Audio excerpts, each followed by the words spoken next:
माँ। एक माँ सचमुच कितनी ढीठ होती है।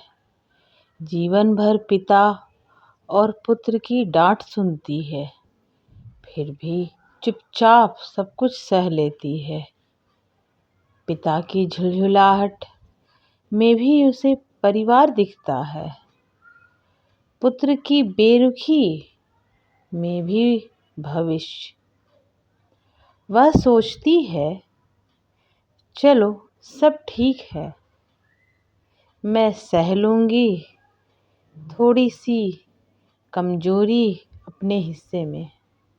एक माँ सचमुच कितनी ढीठ होती है। जीवन भर पिता की धुनकियाँ और पुत्र के तानों को झेलती है, फिर भी हर सुबह रसोई में पहली चाय उसी के हाथ से बनती है।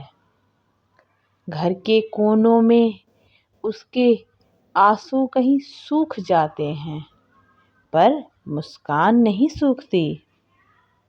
कभी थककर दरवाजे तक जाती है, पर लौट आती है, क्योंकि यह घर उसी की सांसों से बसा है।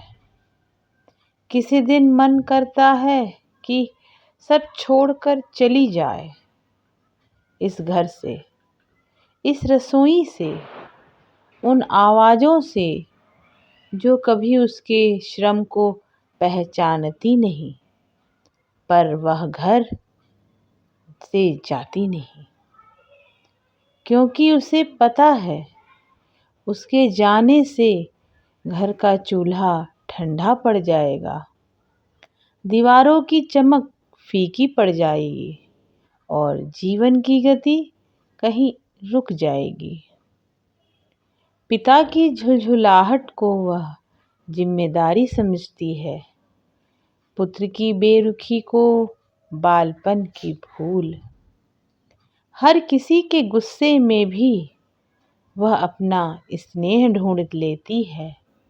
दिन भर थकने के बाद भी जब सब सो जाते हैं, तब वह बर्तन समेटती है, अगले दिन के भोजन की योजनाएं बनाती है और धीरे से सुने मंदिर में दीपक जला देती है, मानो अपने भीतर की थकान को भी उजाले से ढक रही हो।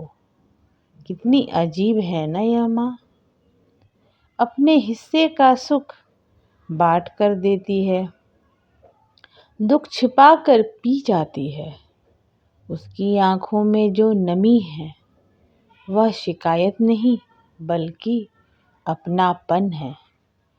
कभी कभी वह सोचती भी है कि अब बस, लेकिन अगले ही फिर पल में वह हंसी, वही परवाह लौट आती है, क्योंकि वह जानती है घर उसकी उपस्थिति से ही घर है।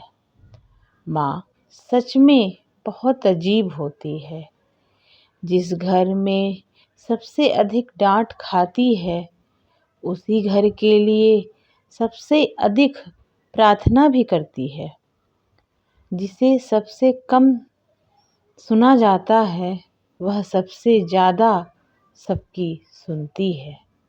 माँ सच में ढीठ नहीं, बल्कि वह जीवन की सबसे कोमल और सबसे मजबूत कड़ी है, जो टूट कर भी बिखरती नहीं, बल्कि सबको जोड़ कर रखती है।